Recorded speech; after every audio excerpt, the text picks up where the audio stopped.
if you look in this debate, which is obviously highly political, we're at inflation 2.567%. Spending is increasing, obviously. Stock market at an all-time high.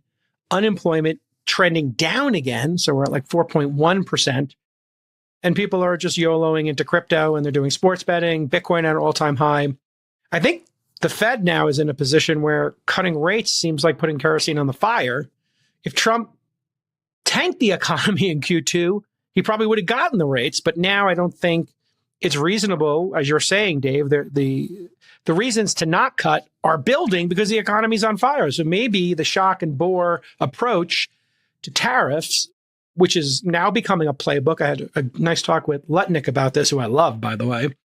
He really described to me how they're doing these. And the shock and bore playbook is basically Trump says something completely outrageous, shocking. Everybody goes crazy. The media loses their mind. Business leaders lose their mind. Lutnick told me that what he does is he sets the table and proposes something reasonable, because, now I'm a big, direct contact with all the administration. Sachs, thank you for that. Lutnick, and he described it. Trump comes in, sees all the stuff, and then he starts making these micro tweaks. So it's on the finish line. It's in the red zone, 5-yard line. Trump comes in, and then he sticks it to them again with 3 or 4 extra asks, and then they wrap it up.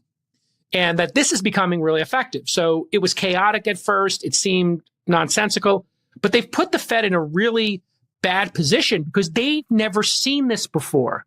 They've never seen this before. So now they're going to be in this defensive position of what if we cut it and the market rips, to your point, Chamath. You just said the market will rip the second they cut that. And the cynical view of this is the market rips as we go into the midterms, which is the same claim the Republicans made about the cuts that Biden did in September, right before the election. So there is some level of politics and gamesmanship going on here, but you have to hand it to the Trump administration for what they're doing with this sort of 2.0 playbook. If this was Sachs premeditated and we all just didn't understand it, fine. The outcome here is this administration has to live or die by the results of these. $600 billion from the EU, $550 billion in investment from Japan. You put those two together. I asked Lutnick, is that at the event, is that going into the sovereign wealth fund? And how does that get, spent? And he said, at the discretion of the president, and he's advising him to spend it on putting more nukes in. So that's fascinating. We have $1 trillion now that we can put into nuclear power plants and these small modular reactors. And that's what Lutnick said he wanted to spend it on. He's going to advise the president to spend it on. But now we've got them investing in our country. It's absolutely brilliant if it works out. But we'll see if it works out. April 2nd was Liberation Day, and the media went crazy. They were predicting a Black Monday. The market crashed. They basically tried to spook the markets and create fear. They said that we're going to go into a recession or depression. And now look at where we are. It's just a few months later. All the markets are at all-time highs. Trump has extracted trillions of dollars in these trade deals that people didn't even know he had. Was it premeditated? Tell us the truth. Was this premeditated? Hold on. President Trump has extracted trillions of dollars from other countries using powers that other presidents didn't even know they had. 100%. 100%.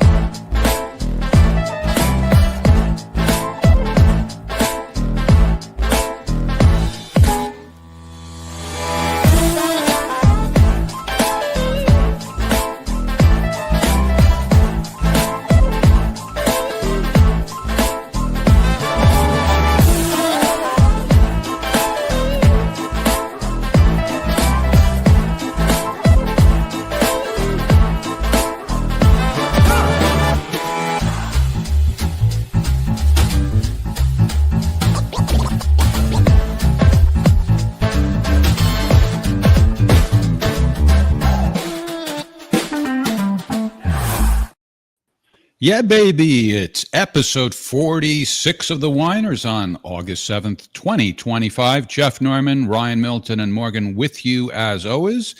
And our special guest tonight is economist, author, journalist, public speaker, and winery owner, Dr. Nomi Prinz.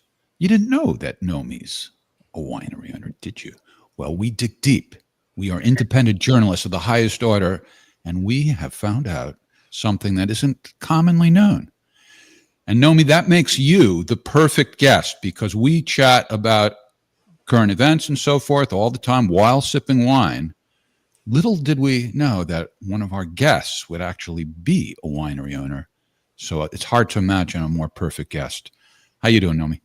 I am great. Thank you so much. It is a perfect little venue we have here, don't we? I mean, how can you be talking about tariffs and wine? Tariffs, economy, everything. Right. Thank you. Without wine, it would be very difficult. I remember a very lovely glass of rosé on one of the main nights of the market crashing in the COVID period, and it was useful. So it can happen. Is that what caused you to go into the business and become a winery owner? it was around that time. All right. Well, before we get into it, let's see what we're all drinking tonight. Why don't we go with you first, Nomi? What are you drinking? So I am drinking a rosé Grenache, California, no tariffs on it, local grapes. I am in California, called Rousey from our wine tasting room, Ferros Ferio, which is in Ojai, California. Ojai. Oh my gosh. California. So I'm going to just sip that now. It's a really, really nice. Can you see the color? Yes. It's gorgeous. That's pretty. Yeah. It almost seems red. There is a sort of raspberry type flavor to it, and it does have more of that color than sort of the pale Frenchy types of rosés. And it's a fuller body because of that as well. So cheers. And it's very nice up against your dress, the white and the red on your dress. I like to coordinate my wine with my clothing after 4:00, which it is here on the West Coast. I think that's appropriate. Absolutely. Nice. So all right, go ahead and have a sip. Knock yourself out. How about What you? do you- Oh, okay. You're, yes. well, I'll tell you what I'm having. I'm having a Pine Ridge Chenin Blanc Viognier blend. So it's a white blend, and I don't know if you know these grapes, but it's just a very it's a more full-bodied potential wine. Could be like a Chardonnay, but it's a little bit crisper and a little bit fruitier than that. So it's a delicious wine. Well, if I could just then show the bottle. I didn't know. Oh, Just in case, I have the show and tell here. Can you see that? Put it closer. ooh, I like that. Oh, that's That nice. is- label. Yes, that's the Ferros Ferio Boar. The slogan for which is "I am fierce with the fierce." Also very appropriate for our times. Nice. Nice. Look at the monitor there, That Nomi. is. There you That's- go. That's a lot of them. Yes, that's a lot. Which one is the one you're drinking? Is that in the picture? I don't see In the rose. the picture, rosé. Is it in the picture? Is it all the way I to don't the see far it. left? Far left. Yes, it should be just 3N. That might be. It's hard to read the Yeah. hard to read the label. Yes. All right, and I'm drinking a Chilean Malbec tonight, and this is for me a rare night 3 of it. I sometimes consume it in one night, sometimes 2. I didn't have it last night. This is night 3, so it's a little bit at the end of its peak, but still good. Nice. And Morgan, what are you drinking? Saving the best for last. I'm having just water. All right. Sorry. I'm the one that keeps us on track as the night goes on. All right, you're the designated host. Yeah. Naomi could probably tell us that most of the liquid in the bottle is water, so it's almost wine. No, it's just tinted to look just like wine. No, it is wine. All right, before we get to all that financial stuff, tell us about Ferros Ferio Winery. Tell us about the winery and how you got involved and so forth. So the winery itself has a little bit of a double history. The wine itself was established, the label in 2015, actually, at a restaurant called The Vine in the center of Ojai. And then sort of COVID happened. The vine became that lovely photo. It's a very nicely modern winery called Ferros Ferio Winery. So it was moved over as well. And the original plan with the wine actually was to have it online, as well as to have people who come in and do tastings, which are still open and available. And we have live music at the tasting room on Saturdays and Sundays from 4 to 6. And so there's always local bands come in from LA. I mean, it's a very, you'll have sort of Grammy winners that you don't even know about will pop by and play while others are drinking wine, and then have wine after.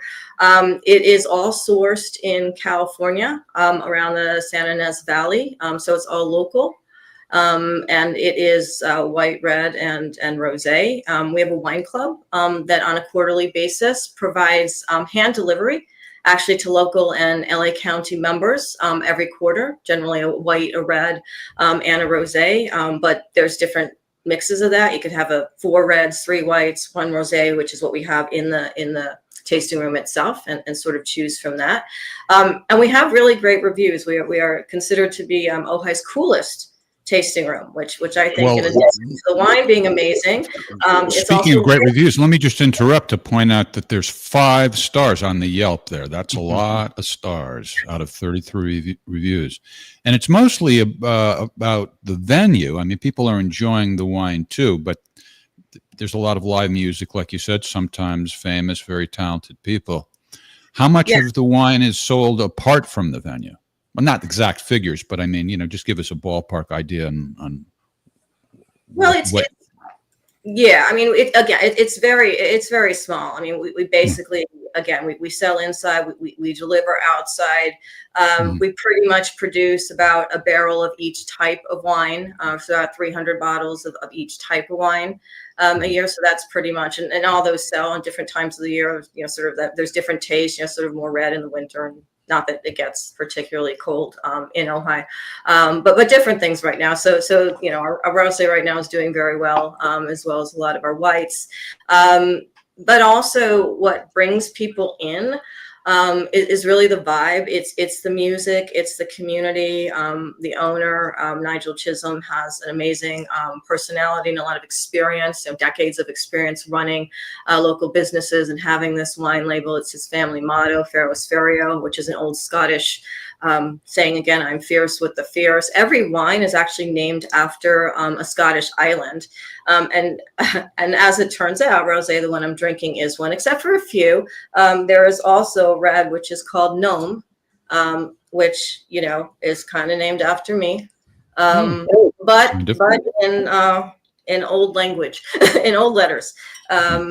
As well. But it's really the vibe. It's about creating a community. It's about being a local business in a local environment, and extending that sort of warmth that everybody can come in and feel like they've been there forever right away. And that plus the incredibly good wine is, I think, what keeps that bind and keeps that community and keeps our members coming back for more. Now, you're not out there picking grapes yourself, I imagine. What is your participation in the venture? The numbers. Wow. Shocking. And the drinking. But I am out at different parts of the season, in different seasons, looking at the various grapes as they're coming in, different times of the year. And then we do lease equipment to sort of process them locally as well, into bottles, and to label them, which I do not do either. Although, actually, that is not true. I pick the colors that are on the labels. So these, all the colors are all mine. So I actually do that specifically to the type of wine, what we have, and sort of what it feels like. So that's important. That's what determines whether people will buy it in many cases, right? Right. Yeah. Exactly. I enjoy But that part it's the a most. small output, so you don't probably ship internationally. We don't ship internationally. For a while, we were shipping locally. Shipping outside of California. And in certain instances, we will, but not necessarily in the wine club, because it really just becomes prohibitive right now with how shipping has gone, how post has on, especially post-COVID, in terms of the value. So we consider it more of a hand delivery, again, to sort of local and LA County residents. And Texas is a very hard place to ship wine to also. It is. I mean, we have in the past, but it's just as a general business matter, it just was less viable to do that. And also it keeps with our sense of community extension to have that hand delivery, to have a physical connection with the wine to the place, whether you're having it in our tasting room or whether you are having it delivered to your door once a quarter. Okay, wow, that's really nice. I'll have to come Well, and pay it a Nomi, visit. when you were our guest on Trump Watch with Scott Ritter a few weeks ago, you took, I would say, sort of a dim view on Trump's tariffs. And in our opening tonight, the hosts of the All In podcast seemed a lot more bullish.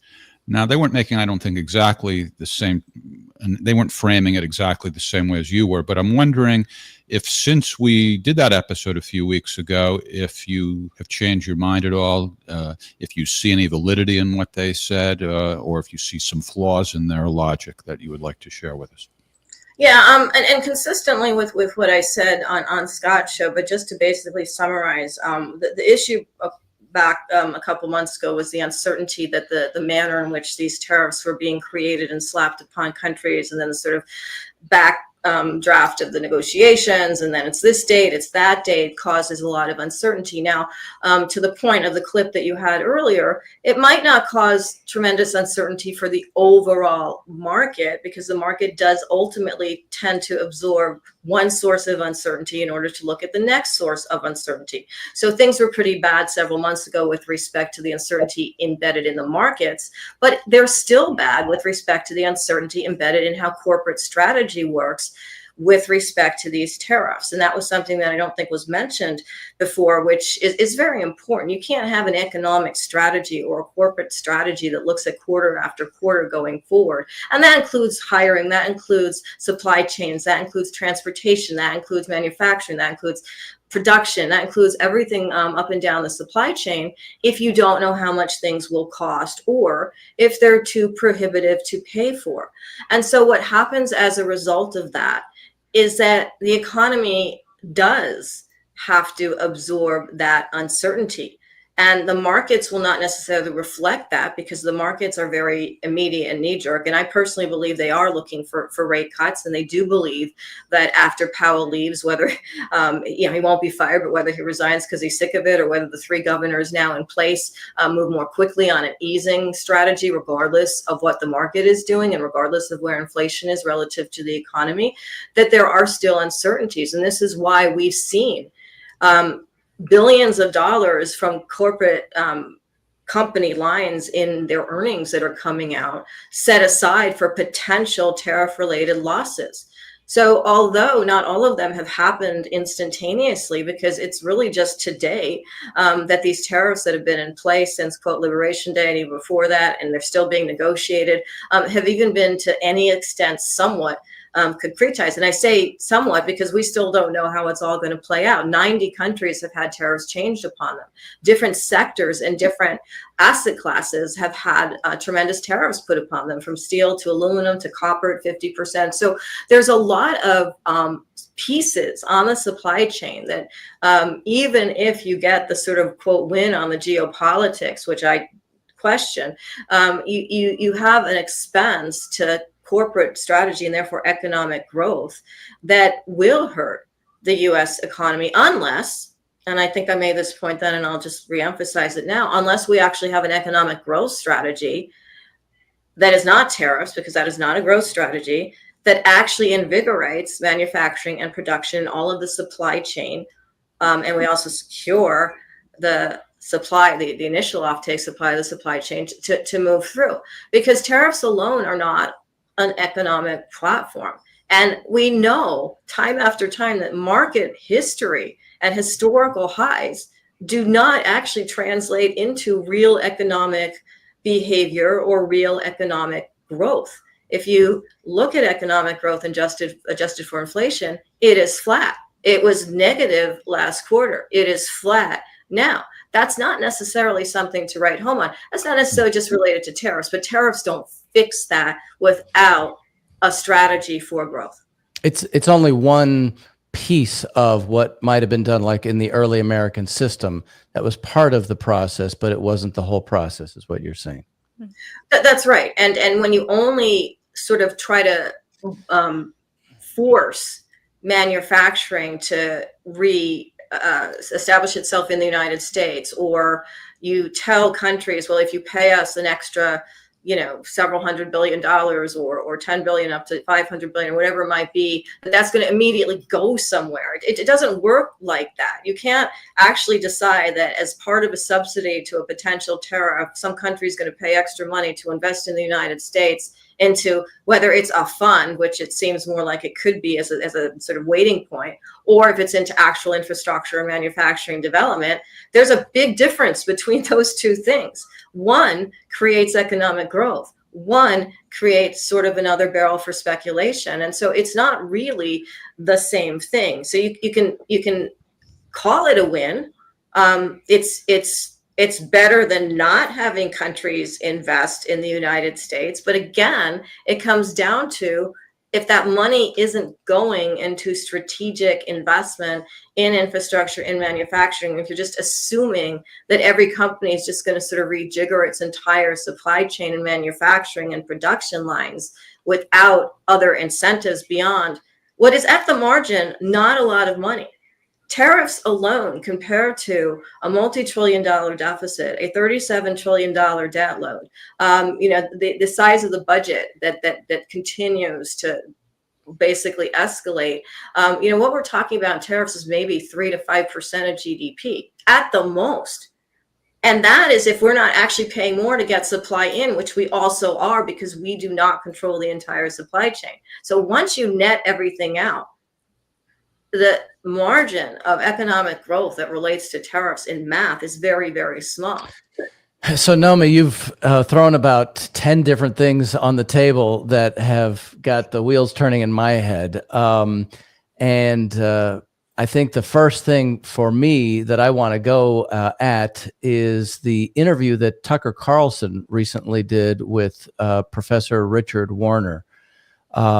And I have a number of things. I kind of did some background research back to the Asian crisis in 1997 with him, and even some subsequent things. But you brought up just now economic growth. So there's a clip in the interview where he talks about what is economic growth. Did you get a chance to see that interview, by the way? I did not. Okay, so there was a lot where he talks about banks creating money, credit. Should we have gotten out of the gold standard? Basically, a very monetarist outlook fundamentally. But just take a look at this one section here. Growth is not the problem. The quickest way to explain why is to actually to analyze what is economic growth. Well, ask a physicist who studies physics, what is economic growth? And they'll say, well, I don't know. In physics, there is no growth. What are you talking about? You see, it's nothing tangible, and therefore there is no limit to economic growth. In physics, there's no growth. You can only transform energy from one state to another. Matter is neither created nor destroyed. Exactly. So what is this economic? Well, it's economic growth. And where does it come from? Well, it's a statistical illusion created by statisticians. Now, I found that to be totally unfulfilling as an answer. And this is where I would like you to shed some light, because I have definite thoughts about that. One, for example, economic growth. Do we mean the growth of the stock market? Do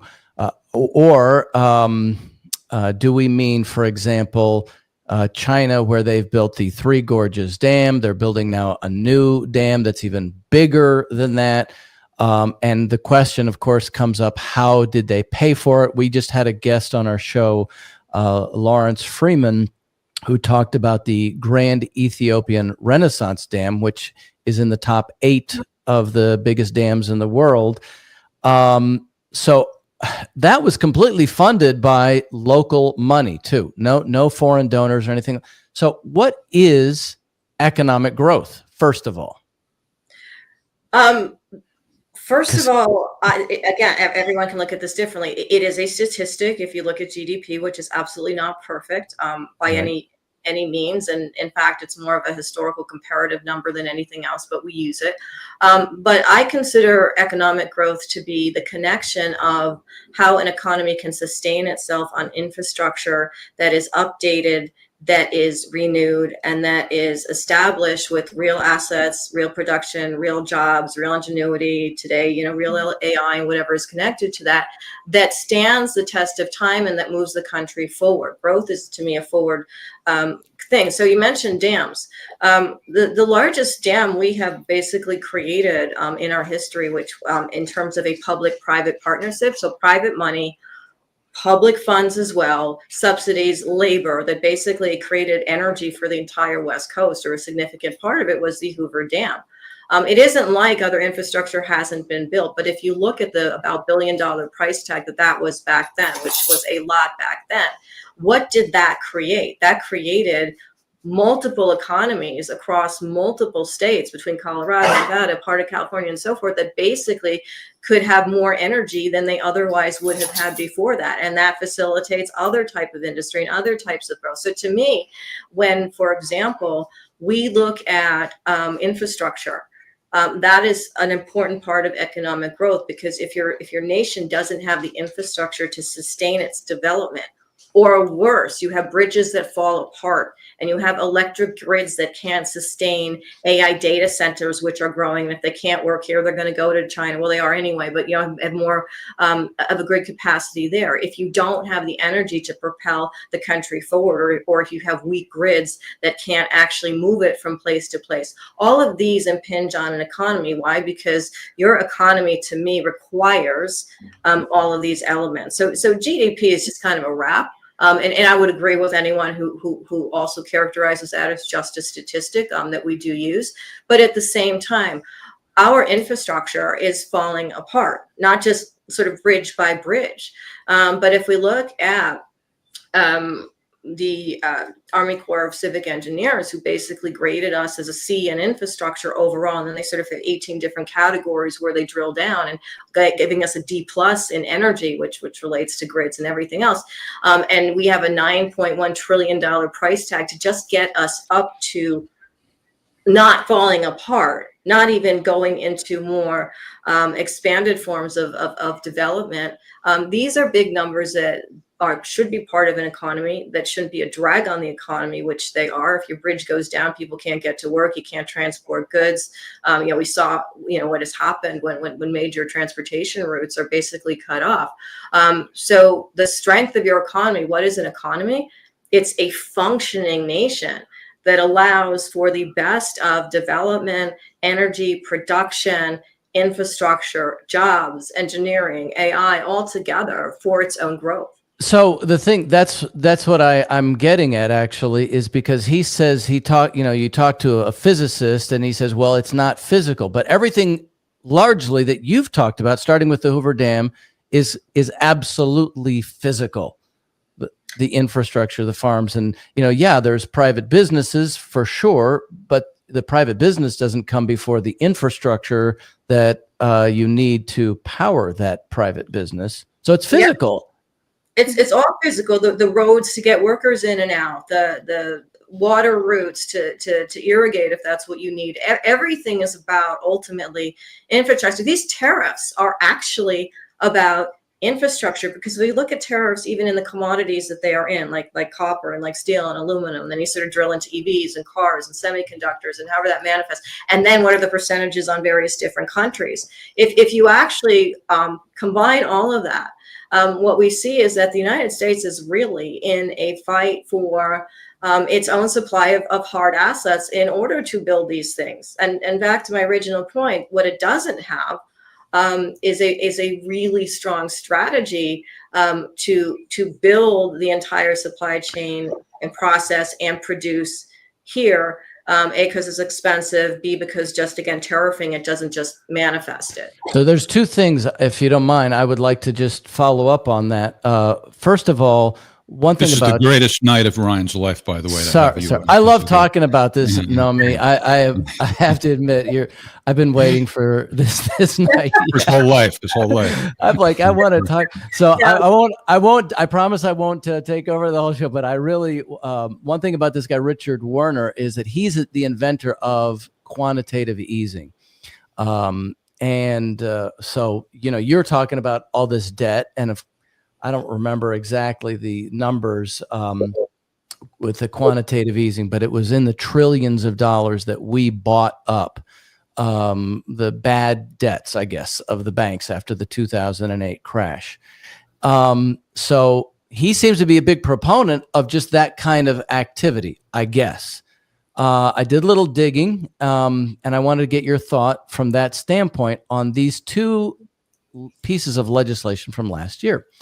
One was this National Infrastructure Bank you're nodding your head, so that means you must know about this, HR 4052. And here was the other one, HR 2714. Basically, they call it like returning to the Glass-Steagall Act. So let me ask you, he says he was the proponent of bailing out banks, and now he's talking about, I don't know what, in some of the banking, but now you had these things that most nobody has ever heard about. So how do we get the country going again is really the question. We've talked about tariffs on this show a little bit, and when you spoke with Scott, how do you get the country moving again, though? That's what I still don't get from anybody. Well, this is to go to HR 4052, the National Infrastructure Bank idea, and that had about 45 or so co-signers on it in the last Congress. There was one in 2024 as well. There hasn't been one introduced in this Congress in this environment yet. But the idea of it is something that every other country uses that we've used in our past, including to build highways, including FDR with the TVA and so forth, which is to repurpose debt as basically collateral to build only infrastructure. So what banks do, what Wall Street banks do, is they basically leverage 10 to 1 the secure assets that they have on their balance sheet, like treasury bonds, like cash. And the National Infrastructure Bank would do that, but it would not do derivatives. It would not do speculative trading. It wouldn't do M&A. What it would only do is repurpose the debt into underlying collateral for investment in infrastructure projects that would connect to local, to state, to the federal level. We've had this in the past. Lincoln had something like it. Alexander Hamilton had something like it. It's basically how we built railroads. It's how we got the country out of debt after the Revolutionary War. So there's some very solid precedents. It's kind of how the IMF and World Bank work, but not really, because there's certain other things that come into play country by country. But it is the idea of repurposing debt. Now, after the financial crisis, there was $4.5 trillion of debt that the Fed effectively bought from the banks. So if you have a bunch of treasuries and a bunch of junky mortgages and the Fed wants to buy them and you're a bank, you're like, yeah, sure, here, I'll take the money. You take the bonds that I can't really do anything with and don't want. And that's what we still are in. That environment, we're still in that. That number doubled during COVID. And that number is still about $6.8 trillion. What that means is that the Fed, through quantitative easing, through basically creating money out of nowhere, it's not investing in a bridge. It's not investing in a dam. It's not building a grid. It's not hiring people to do any of those things, right? There's just this debt hanging out with no connection to any real projects or any real profit. It's just there in return for the money that the Fed gave to the banks from which those treasuries came after they jumped in from the Treasury Department. It's a very weird triangle. Treasury issues debt. Banks are called the primary dealers of that debt, meaning they can keep some, the rest they kind of sell on, they get a cut. And now the Fed comes in and basically owns $6.8 trillion worth of treasuries or mortgages, that are connected to Treasury on its book. That is in return for cash that goes into the banking system. If you and I and all of us were dealing with that being how we monetize our life, that would be us living on quantitative easing.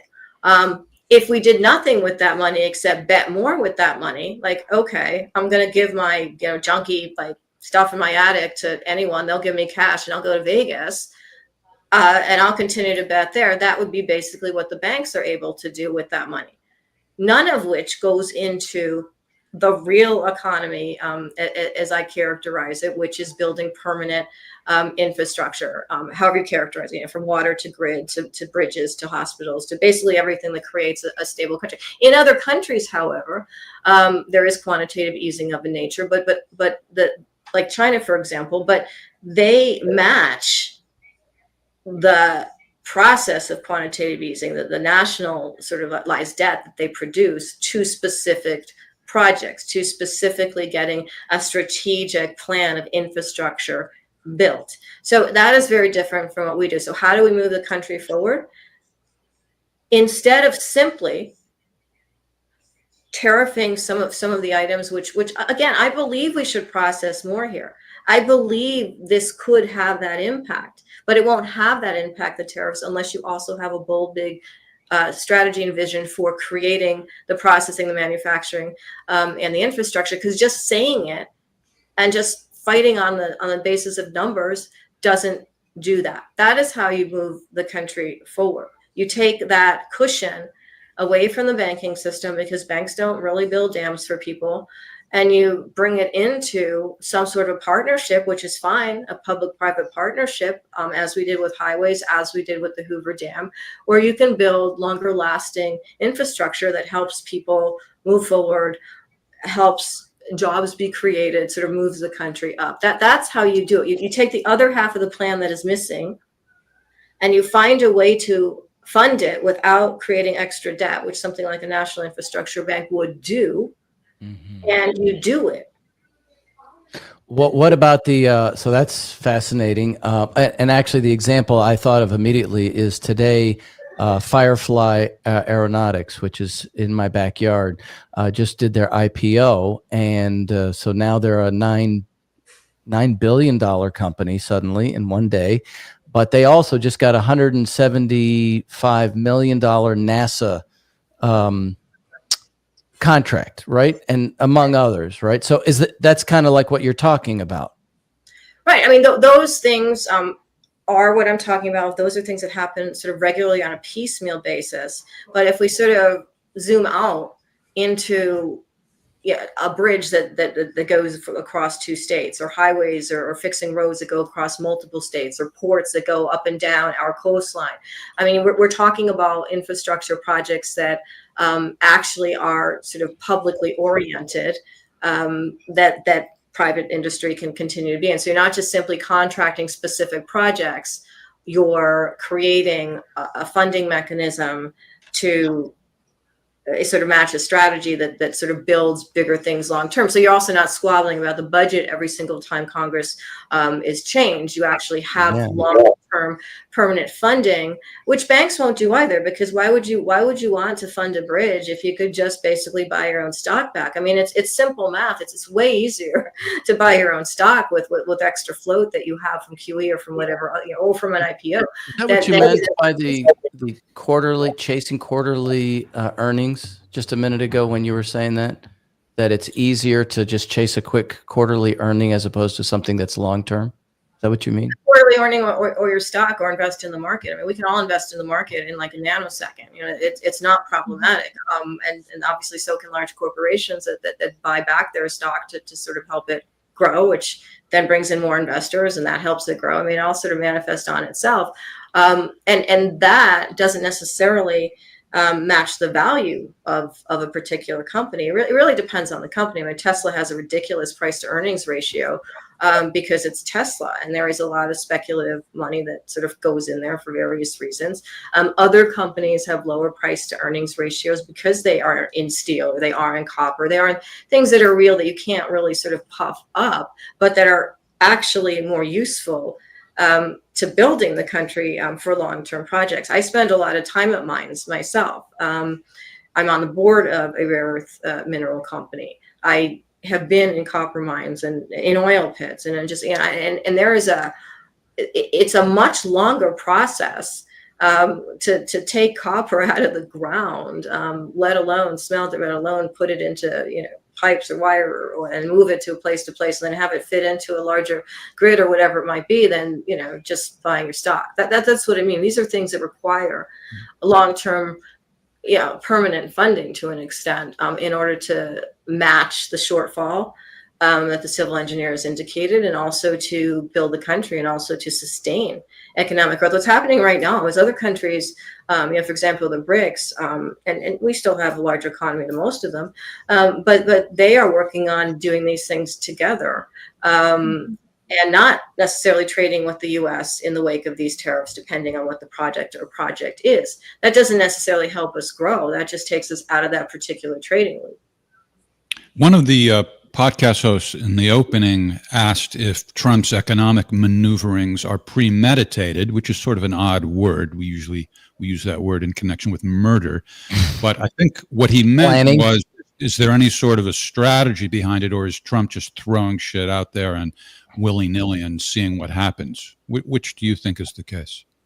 I don't know on any given policy. I mean, when there was the first announcement of using the ratio of imports to exports as sort of a manner to slap a particular tariff on each of the sort of 190 countries or 180 countries, that seemed like a sort of big, broad brushstrokes way of dealing with tariff policy. As a negotiating technique, whether it is planned or not, I don't know, but it has been used as a negotiating technique. So I think it's probably somewhere in the middle, and it really depends. I mean, putting a 50% tariff on copper seems to me very high. And I don't know what the thought process for that could be, because it really impinges upon our own producers, and we don't have enough processing capability to make what we need to make, even to keep the grid repaired. And so there are things about it that seem to me less thought out. But that said, things that seem less thought out, I think, are the elements that are also going to be negotiated back. So I don't know what thought is in each one of those things. The result is you can negotiate stuff back, but the other result is we have a lot of high competing tariffs, and we're driving a lot of the supply chain process out of the country that could ultimately hurt us.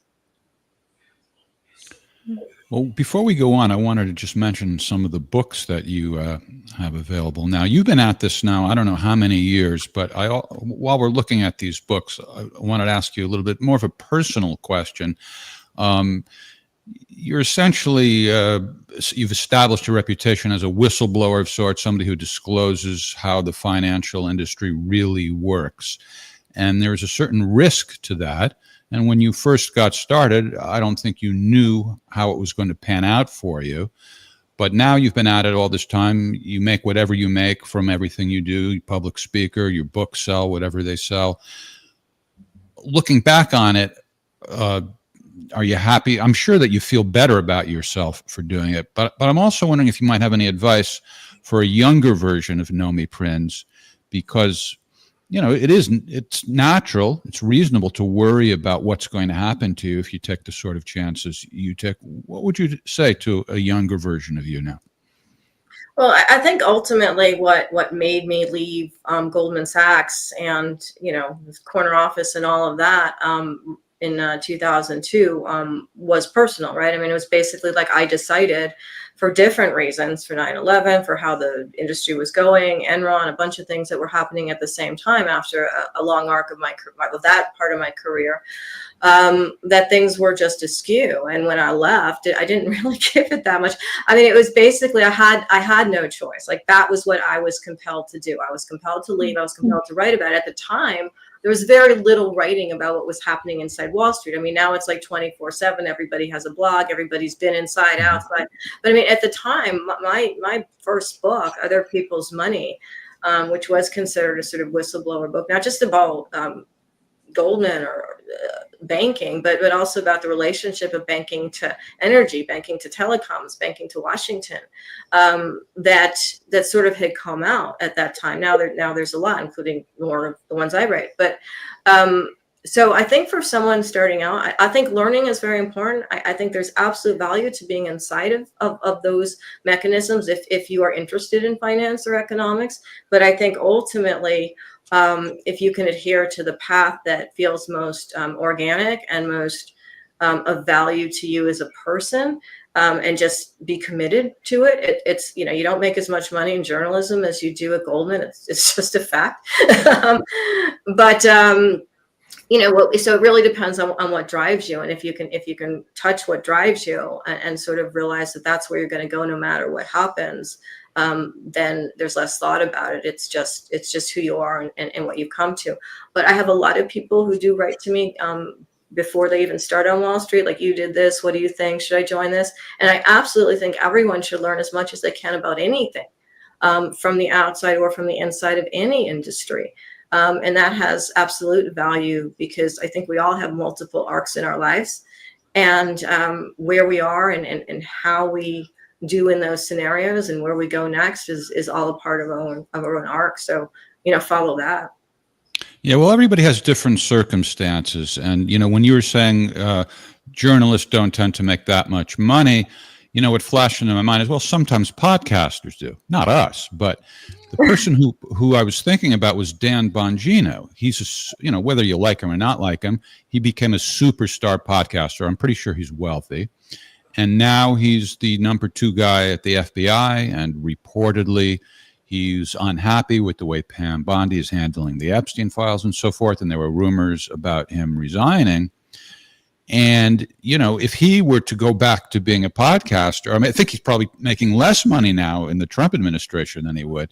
But he may be an exception, but still it gets me thinking there are opportunities. I guess I'm saying this because I want to encourage people to go for it, because that is in itself a career path to be somebody who discloses the truth.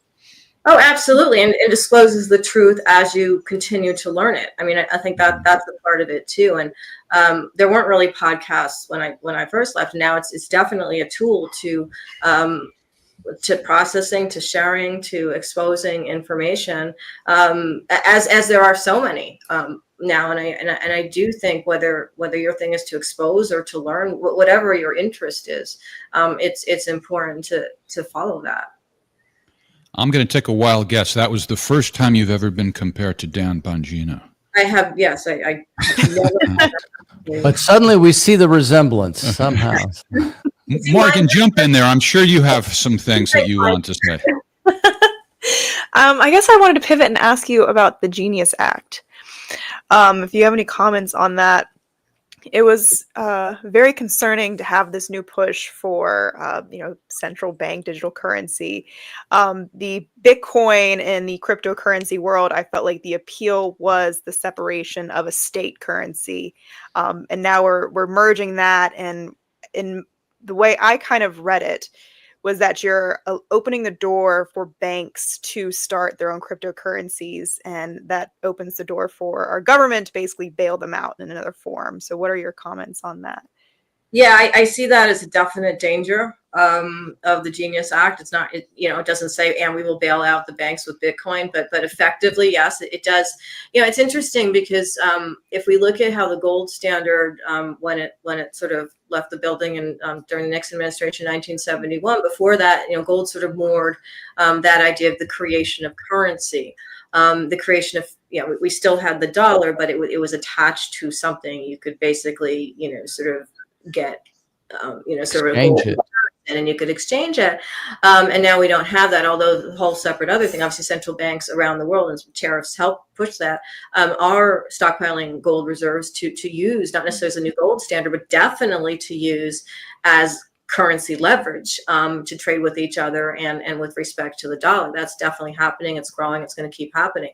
So I think part of this is the realization, and the United States obviously has a lot of gold as well. It's just not connected to the dollar. So it could potentially be used for other purposes, but that's not one of them at this point. But if you start to open the door to sort of a more liberal view of less regulated view of crypto, you do open the door to using crypto to settle payments, of using crypto to potentially secure banks or subsidize bank or bail out banks. And that's definitely a potential sort of byproduct of what could happen in the limit. This is operational. Banks now are allowed to keep, treasuries and maybe gold and also Bitcoin or whatever else. And all of a sudden you have this multi-tiered, very strange reserve system.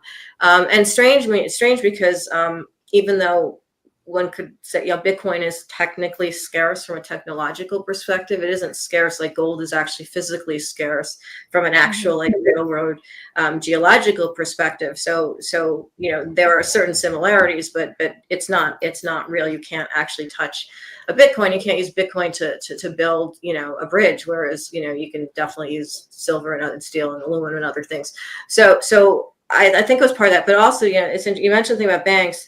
So banks were part of the push in 1971, Chase in particular, to get off the gold standard because they didn't want to be involved in the sort of exchange of gold versus dollars. It was way easier to not have to worry about it, and to sort of push to get rid of a gold standard, so they didn't have to anchor the dollar or anchor their reserves with anything physical. That was just more expensive and less flexible.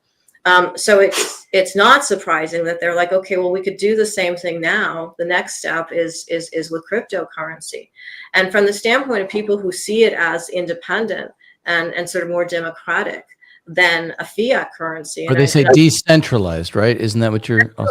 Yes, and I well, yeah, all those things, which I agree in part. I mean, there's downfalls as well, but those are all things that could describe how it could work. But the reality is that those same banks, your JP Morgan, your BlackRock, your Goldman, these are all banks that are involved in financing large crypto infrastructure systems and currencies and owning those, and also having their private wealth clients and their corporate clients invested in some of these. So you're basically re-centralizing the reserve system back to the private system, so the banks that control it. If the Genius Act and all of what it is trying to pave the road for actually were to accomplish that. Like, I mean, it can go in that direction because they do own it. So that's very interesting. So you also have maybe it's the converse, and I'm trying to understand because that was very interesting. On the converse side there, again, Richard Werner was saying, oh, well, central bank digital currency, CBDCs, that's bad because it's more centralized.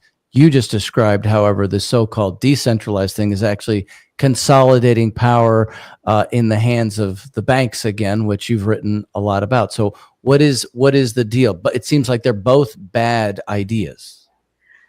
Yeah, they both echo history, just with a sort of technological blockchain or sort of different kind of basis. Is that the CBDCs, which are happening, digital currencies on a national basis are happening.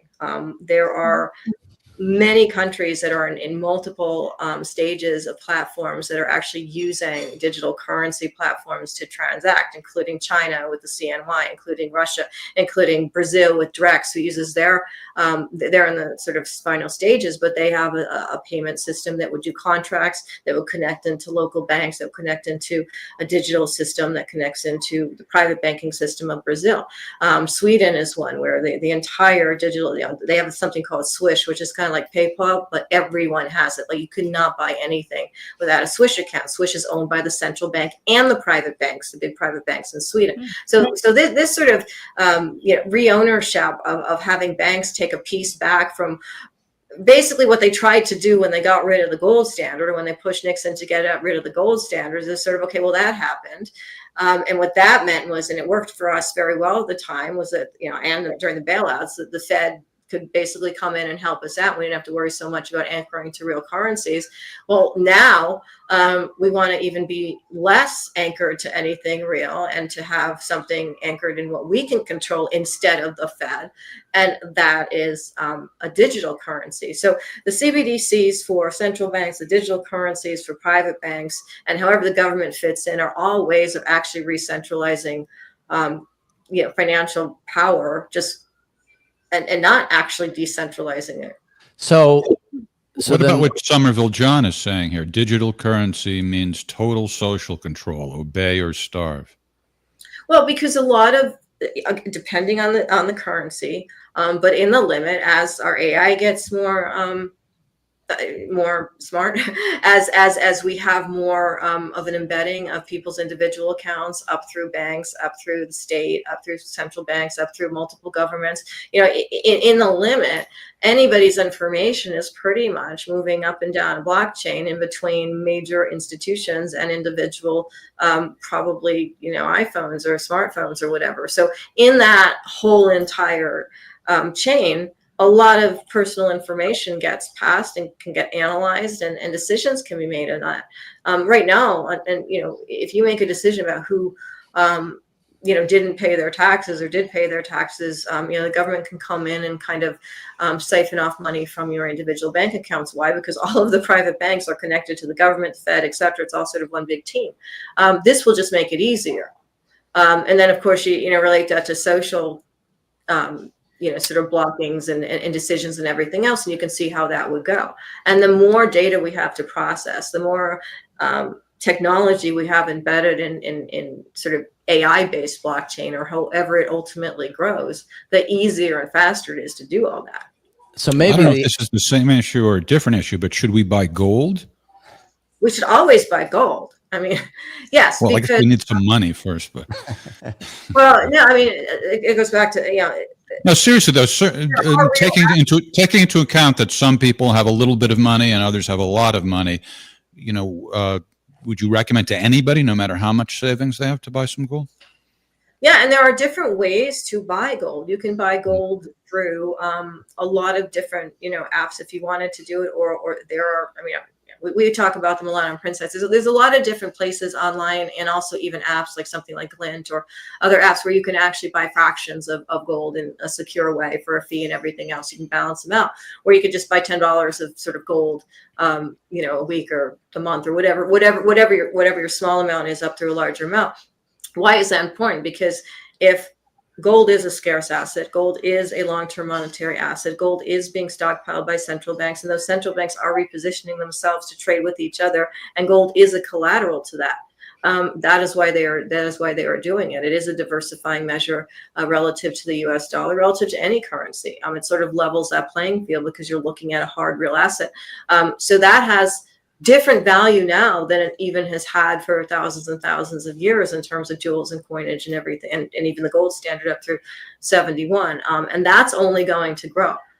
These tariffs are just one of many, many reasons why nations are basically stockpiling gold. And I think, and I gold and gold miners, there's a whole other level of this where, and we look at this a lot at Print Sites, where there's certain gold miners in neutral jurisdictions where with secure means of mining and sort of good standards and everything else, high quality economic efficiency and all that, and how they mine, that are important to also have in your portfolio. And the same thing with silver. For slightly different reasons, that silver also has industrial use, and whether we are going very hard and fast on our own, as we talked about before, on our own infrastructure development, other countries are, we should be, and we are in some manners.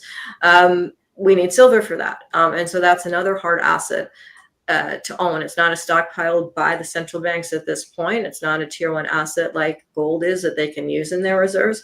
But today, gold is the second highest percentage in terms of central bank reserves globally, just behind the dollar. And so it's. What about you, Ryan? Ryan's our financial guru here. Do you own gold? I do. Oh.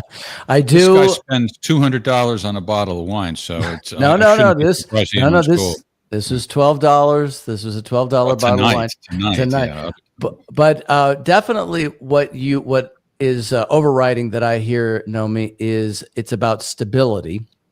And fundamentally, the stability comes from what is your national mission, so to speak. If your national mission is to provide a physical basis for your country to grow, populate itself, feed itself, et cetera, then that stability is going to be built in. Because a lot of what we're talking about does remind me of a modern version of Tulip Bubble, or this clan of pirates versus this clan of pirates, but we ultimately will be paying for everything. We will, and when you start to look at, especially now with the tariffs, with such high debt, with central banks stockpiling gold, with the need for silver in terms of the energy development throughout the world, with the need for copper, even in the wake of this sort of copper tariff thing, which I think is kind of an opportunity to buy copper. But all of these hard assets that have multiple use values in a world that, aside from sort of stock market sort of speculative historical heights, based on various other reasons for those heights, whether it's buybacks or QE or whatever it might be, the physicality of gold, the physicality of silver, the use value right now in our world today is not going away. It's only going to rise because it is scarce. And you can, like I said, I've been in a lot of these mines. You can't just flip a switch and create a mine. It just doesn't work that way. And so the demand supply ratio for hard assets is only going to get trickier as more countries want to secure their own backbone and their own collateral and their own development and their own autonomy, which is what we're seeing, just even today with the tariffs. I mean, there are reactions to these things, and they run through hard assets. This is probably a stupid question compared to what you financial gurus know, but there may be some other ignorant people out there too who are curious. Where would we store our gold or our silver if we were to buy it? So unless you have a lot of space in your own vault, this is another area of technology that continues to grow. There are companies online that have, and you have to do your homework and not sort of hack it out. But there are companies that are connected to actual vaults where you get an actual certificate that relates to your actual gold that is actually secure. And so you're basically purchasing that gold for security there. There's a lot, but I'll just mention one because we wrote a piece on this recently. It's in Singapore, but it's a company called Bullion Star. And the reason I think it's a very interesting sort of evolution company for gold and silver buying is that they have their own vault. It's very high tech. They also have a platform online where someone can sort of look at the prices of their gold and how much they have in their portfolio, just like you would in E-Trade or in like Charles Schwab at your regular portfolio. So you can kind of trade it as well, but it relates to, portions of that gold that actually is in physical secure storage. But there's a lot out there. You just have to make sure that whichever platform you use, whether it's something like that, whether it's there's an app called Glint that I think is a very easy way for starter gold or purchases, where they also have a secure sort of. Is this a significant additional cost on top of buying the gold, the storage part, or that's negligible? Again, it depends. It really depends how much. It depends where. This is something to comparison to, just like you would with an ETF. Like when people buy, this is a whole lot. But when you buy shares in an exchange traded fund on anything, E-Trade, Schwab, whatever, you're gonna be paying a fee. It's different depending on how that ETF is managed, what their carrying costs are, etc. And investors should want to know these things. A lot of people don't necessarily, break all that down. But when we even look at gold ETFs, there are gold ETFs out there where you're not buying physical gold, you're buying a share in an ETF that itself buys physical gold, and some of them don't. Some of them buy gold futures, some of them buy gold miners. There's ones that are better than others, but everything has a fee. Storage has a fee, but generally, you have a fee when you trade a stock. You just, might not see it. It's not prohibitive. No, if it is, you should not use that service. Right. Where do you have your gold, Ryan? In your backyard or what? I have a safe. At your house? Maybe. Don't say that. That's I know your address. I'm coming over. I have multiple addresses. There you go. Remember, I have multiple bank accounts. One's at least in Russia. So there you go. But it is important though to have. To know that whatever you have and wherever you have it, it is secure. I mean, that obviously is a big part of a hard asset because you want to keep. The whole point is that it's a secure sort of wealth stream and pathway and legacy currency and everything else. But it's real. It's hard. So we still have work to make America great again from the standpoint of economy, it sounds like.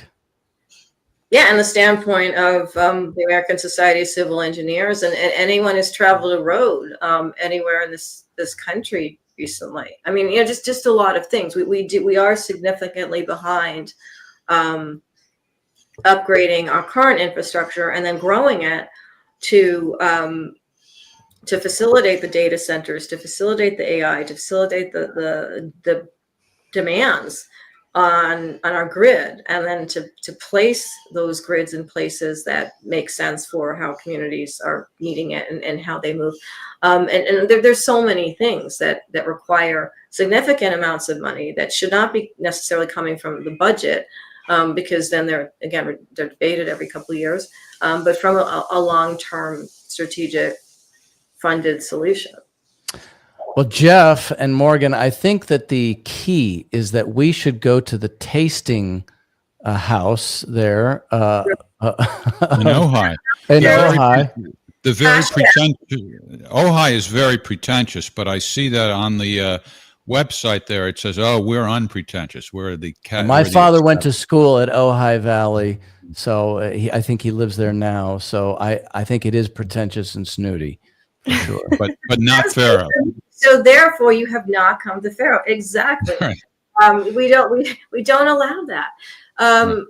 You saw an opening. You saw an opening in the market for the non-pretentious segment of the podcast. And there are many. This is what I mean by when we have these musicians that come in, they're these like high quality. They don't come in and act like all that. They are there to play music. They are there to drink wine, and that's very much the vibe that we have, and I think why people feel just comfortable coming in. But you live in LA, Nomi, right? I mean, how often are you up in Ojai? I'm back and forth. It's only like an hour and 15 minutes from LA. Oh, okay. Easy. Yeah, it's. I mean, except on like a Friday evening, in which case it's like 7 hours because You can't ride a high-speed train there because they've already spent $50 billion and it hasn't even been built yet. No, that is true. But I have ridden high-speed trains, not in California. So they are fun. We don't have one. All right. Well, if we can get the stars to align, maybe we can all hang out sometime in Ojai. Mm-hmm. Definitely. What would be an example of one of these superstar music people who would drop in and be way too? That's the whole. That would ruin the entire thing. All right. Even after it happens, you can't say that. Let's just say like any almost any band you can think of that is like All right. Would you have a stand-up comedian like Jeff? Oh no, please. All right. So if you want to see more of Nomi's work, you can check out her Substack, prinsights.substack.com, and her website gets to everything, prinsightsglobal.com. And follow Nomi on X. You don't get into Twitter feuds, though, do you, Nomi? You're too civilized for that. Yeah, I don't. Yeah. But you're on X. You're on X, right? I'm on X. I say things. Yeah. Yep. Yeah. All right, well, we want to keep you all night. Thank you so much, Nomi. It's a pleasure. Thank you. And, cheers. Cheers. Cheers. It's a pleasure. All right. Take care. We'll talk soon. Thank you. Take care. All right. Bye. Toodles. Nomi Prinz, ladies and gentlemen. I like Nomi. She's Absolutely. a good egg. Big round of applause. Yeah, for that's Nomi. really fascinating.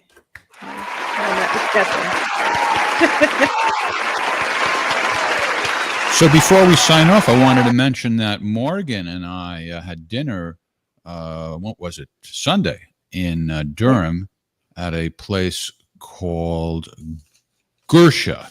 Is that what it's called? Gersha, yeah. Yeah, Gersha, right.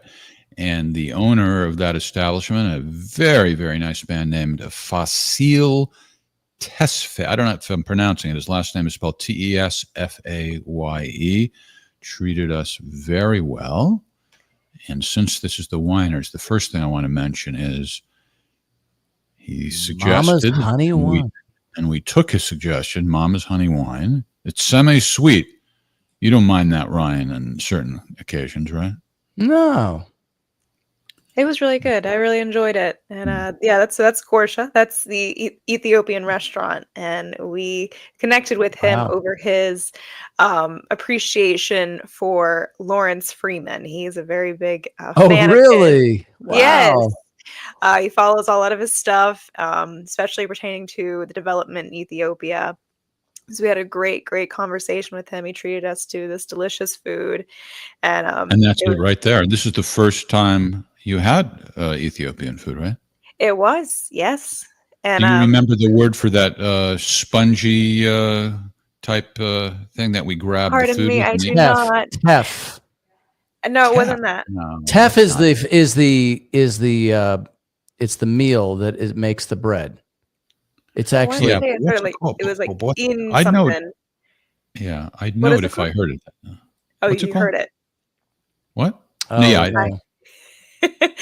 Yeah. It's not what Ryan said, but I can't remember the full. Teff is the grain, I think. You might be right on that. He says he was speaking about how hard it was to make that because it's like basically a fermented type of bread. Injera. That is Yeah, that sounds that's it. I correct. think that's it. Yeah. Mhm. And there we are with Facile. Google. Oh yeah. So it was really great. I mean, every aspect, it was great. Morgan's company was absolutely delicious, as was the food. Facile was great. Very nice restaurant. So if you're anywhere near Durham and you want to have Ethiopian food, he's on Main Street in Durham. Cool. Yes. It was a great host, and his place is absolutely beautiful. There's a front area where we ate, and they have a back area that's more of a bar / event venue. yes, and it was very beautiful. He has these murals on the wall where he was talking about the Ethiopian history. He is very big on Ethiopian history. Was telling us a lot. Was telling us about the how they defeated colonialism, him and his buddy who did the murals, how you guys just have to go and check it out for yourself. It was very something to see, and he was very charismatic and gracious. Well, host. just to be a little bit more specific, when we had Lawrence Freeman on, that you're right that's kind of what was the catalyst here. But more specifically, it was, we are proponents of using wine as a way to generate, I guess, a kindred feeling, a feeling of community between people, break down barriers between cultures and so forth. So I thought, well, geez, let's go have some Ethiopian food now that we've learned all about this dam in Ethiopia. And we don't have any specific plan yet, but we did talk about possibly doing some events there at Gorsha. So hopefully something will pan out. Yeah. That'd be fun. I'd come for that. That food looked amazing. It was really good. You missed out, and his company and his candor was absolutely amazing too. I mean, he told us about how many business ventures he had.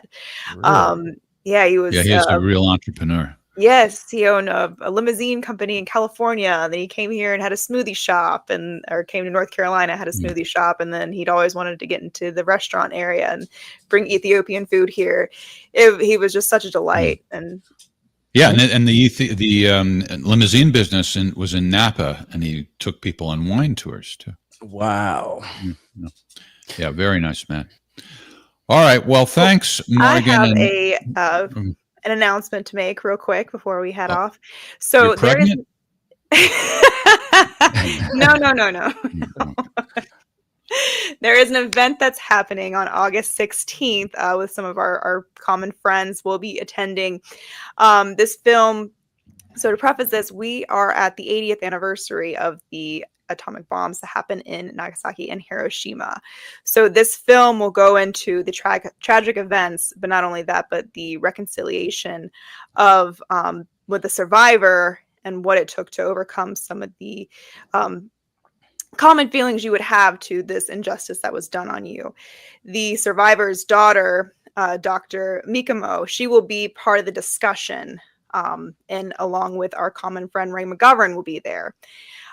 This event will be centered around, talking about Hiroshima, yes, but also drawing the correlation between Gaza. We are now seeing the images coming out of Gaza look very similar to Hiroshima and Nagasaki, and we got to, be very diligent and understanding of what got us there and how not to get back to another atomic bomb being dropped. So I encourage everyone to go sign up. This is an online event. Tickets are $20, and it's definitely worth going. So this is the kids, the modern way of doing things with the QR code. What about for older folks? Is there a website or anything for people? Jeff, there's a drive-in that you can go to also.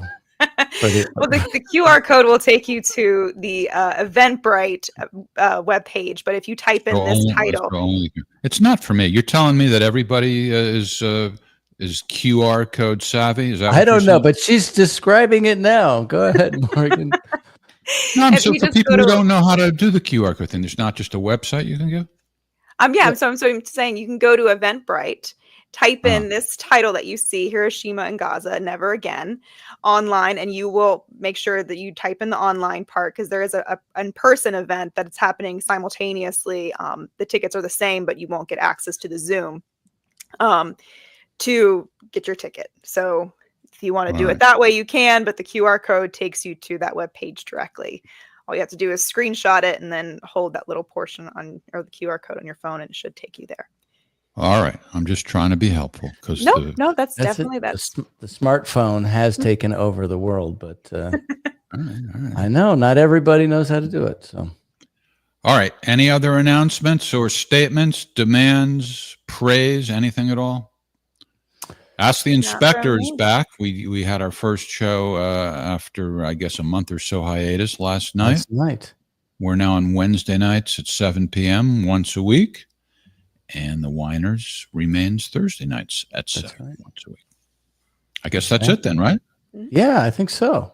That was interesting, Jeff. That was a great idea. We talked about wine and everything else. We got it all together. Take care, everybody. See you next week at the same time. Stay sweet. Bye. Agusha. Agusha means the act of feeding another person. So in our culture, that's how you express your food is love. Food is love, and just come share my meal. Like, you don't eat by yourself. So they offer you to eat, to sit down and eat. But if you eat, he said no, they offer you at least a gusha. And you can't say no. So if my friends are here, they're eating, if I'm serving them, they'll just feed me. They'll give me a gusha. All right. So does that apply to the wine too? I can't say no to the second bottle. Yes, of wine? Exactly. Oh, no. What are we going to do? And I have to drive home afterwards. It's all your fault. It's all your fault. That's why, yeah. I always have hope. That's what I do. Or always hope, or better be sure. And that's why I always speak out about these things. And I enjoyed that you gave us this opportunity to come here today. And everything was delicious. It was my first time being introduced to Ethiopian food. Oh, you did good for the first time. You didn't use your fork? So. I did not. Yeah, so you did good. No? That's the measurements. Well, thank you for being so patient and kind and showing me how to eat the food and giving me tips. And I really, really enjoyed this. I will be back. I'll make the trip to Durham. I'll bring my friends and everything. So that's much more better actually when you have friends. Yeah. And you order like you make it like big order. Oh yeah. So then it's a good conversation maker.